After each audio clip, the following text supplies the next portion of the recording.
what can an educated political leader do? He can transform, recreate, reshape, redevelop, and reinforce the existing political and the democratic scenario. So I, Mrs. Jazbeen Sheikh from St. Joseph English Teaching High School, strongly believe that educated leaders definitely make better politicians. Of course, I don't deny the fact that education alone is not the sole criteria to decide the success of a political leader, because political leadership is all about managing people, which requires empathy, courage, patience, critical and analytical thinking skills, and the ability to gauge the public pulse. Now, how can this be attained? Well, as the saying goes, a human being does not attain full heights until he is educated. So definitely, the answer is education. But again, education is not limited to the classroom learning or degree. It encompasses the ability of an individual to learn from the world around and gain the experience with an open-minded and an unbiased attitude. Politicians, irrespective of the institutions they represent, are at the helm of nation, navigating through local and international policies for development, sustainability and prosperity.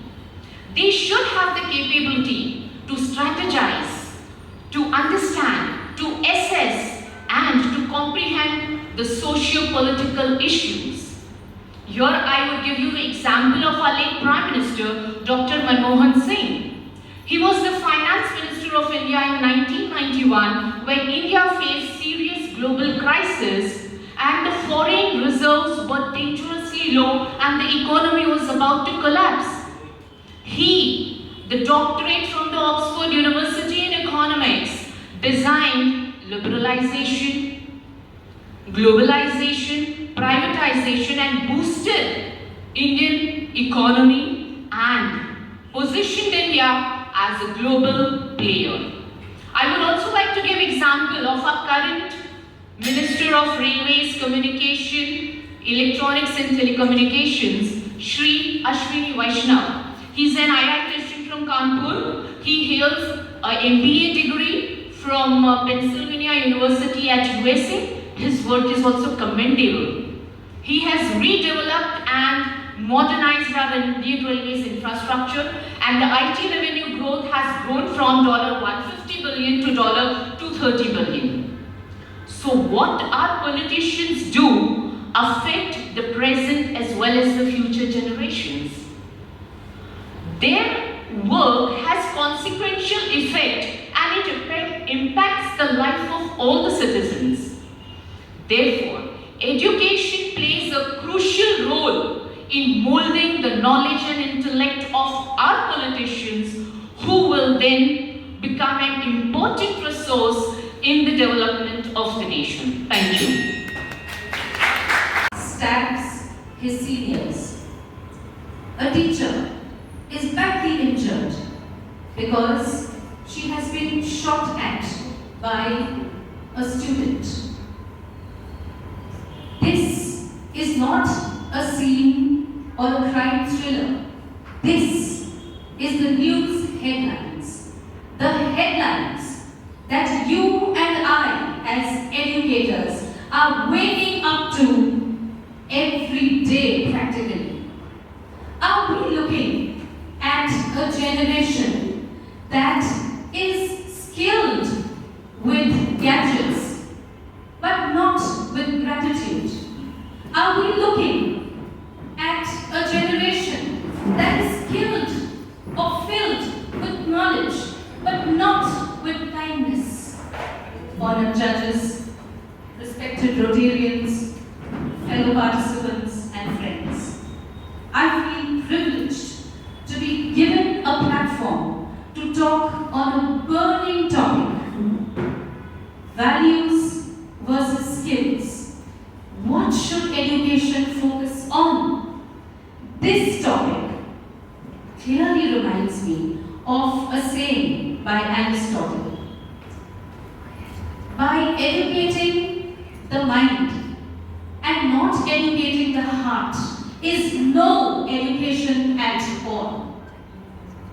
Today, in this world, skills are celebrated. By this I mean that a surgeon must have a steady hand. A pilot must know how to fly. An engineer must be very, very excellent in coding. But wait, pause for a while and think. What if these skilled individuals do not have values? If these individuals do not have values, if a surgeon, a skilled surgeon, does not have compassion, he might, I'm saying might, he might turn out to sell kidneys and organs of poor human beings. If a pilot is not responsible, he might end up selling or consuming or getting into the country something which is banned. And a skilled engineer, supposing he does not have empathy, he might turn out to be a terrorist. Now, do we all need such professionals? Absolutely not. History stands witness to the fact that values and skills must go hand in hand. I shall give you the example of Emperor Ashoka. He was skilled as a conqueror, but he won wars after wars. But it was only when he was touched by values such as compassion and empathy that he gave up wars. And he, believe me, is known today not for his weapons, but for his compassion and empathy. Why go that far? Let's talk about Dr. APJ Abdul Kalam. He also, with his skills and compassion, won the hearts of the people all over the world. Friends, we as educators have a great responsibility. We need to empower our students not just with skills, but also with empathy, with values. And so, I would like to conclude by saying that let us take our students to the home for the aged, to the blind schools, to the orphanages, rather than taking them to water parks. Even the 360-degree evaluation that we face today, that the new education policy has given to us, even that only says that we need to have skill-based education along with value-based education. I would like to conclude on this note that education must focus on skills as well as values, because skills and values are like the two wings of a bird. Together, they will help our students soar the skies. Thank you very much. I would like to start with the words of Nelson Mandela. Knowledge is not just acquiring knowledge. Knowledge is not just acquiring the skills, but also values which guide us in life.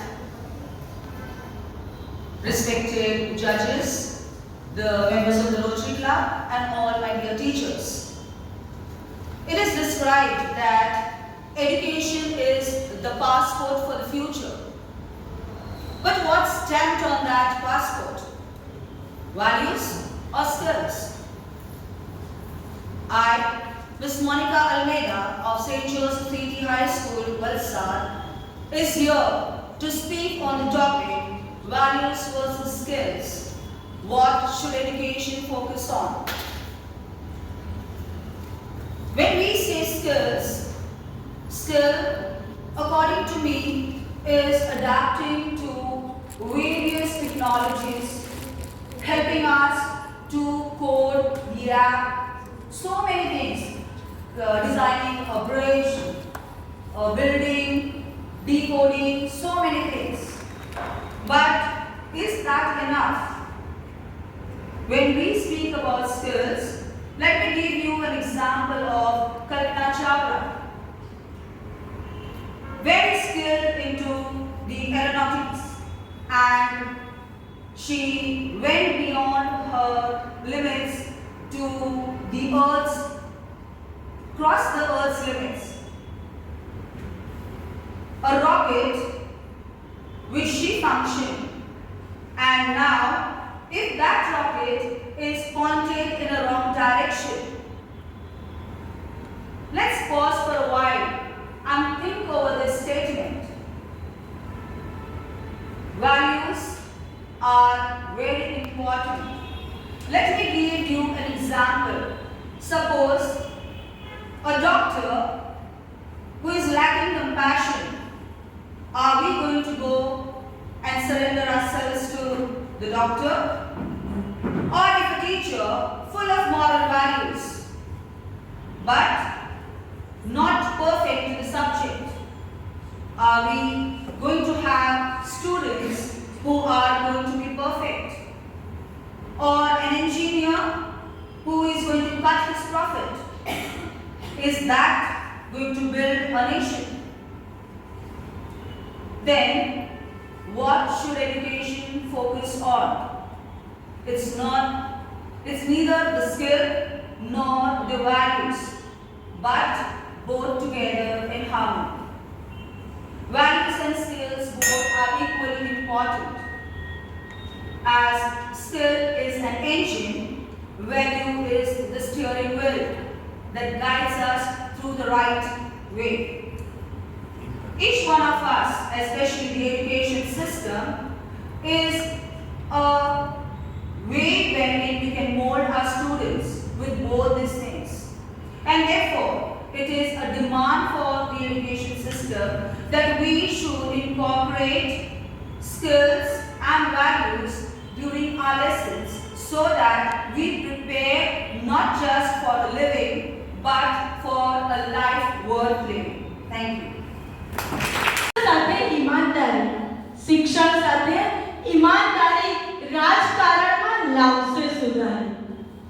હા, આજનો મારો વિષય છે સુશિક્ષિત નેતા સારો રાજકારણી હોઈ શકે. દેશને પ્રગતિ માટે અને દેશને ઉચ્ચ સ્તરે લઈ જવા માટે ત્રણ પાસા જરૂરી છે. સૌથી પહેલું મજબૂત સંસ્કાર, બીજું છે સારું શાસન અને ત્રીજું છે ગુણવત્તાયુક્ત શિક્ષણ. માણસમાં ગુણવત્તાયુક્ત શિક્ષણ હશે તો જ એ સાચો નેતા બની શકે છે.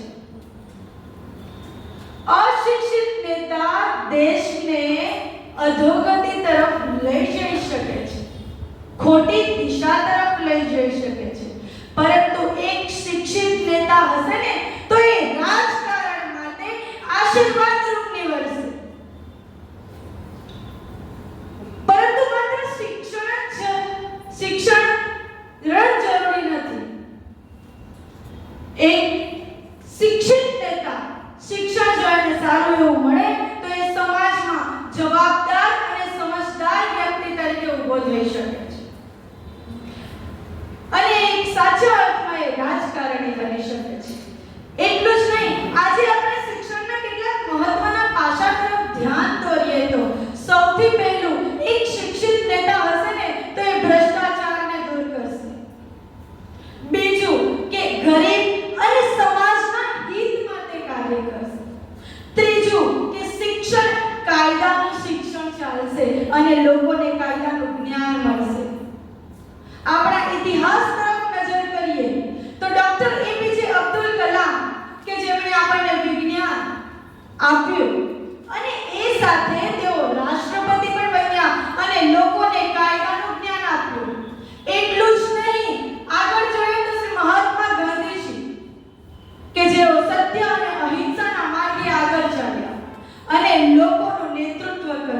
લોકોને એક સાચું શાસન અપાવ્યું. એટલું જ નહીં, એની આગળ જો વધીએ તો ડોક્ટર બાબા સાહેબ આંબેડકર જો બહુ શિક્ષિત હતા, જેઓ ભારતના બંધારણના ઘડવૈયા તરીકે આપણે ઓળખીએ છીએ તેમને આપણે એને લોહ પુરુષ તરીકે પણ ઓળખીએ છીએ. એવા આપણા શ્રી બાબા સાહેબ આંબેડકરે કહ્યું, આપણને કાયદાનું જ્ઞાન આપ્યું છે. આ ઈમાનદારી અને સેવાભાવ અને દેશપ્રેમ એ જ દેશને સાચો નેતા અપાવે છે. આ બધા ઉદાહરણો એ સાબિત કરે છે કે જો શિક્ષિત નેતા આપણને મળશે તો સમાજને અને દેશને પ્રગતિના પંથે લઈ જશે. અંતે હું એટલું જ કહીશ, ખરો નેતા એ નથી જે વચન આપી ભૂલી જાય. ખરો નેતા એ નથી જે વચન આપી ભૂલી જાય. ખરો નેતા તો એ છે જે વચન માટે પોતાના સ્વાર્થને ભૂલાવી દે.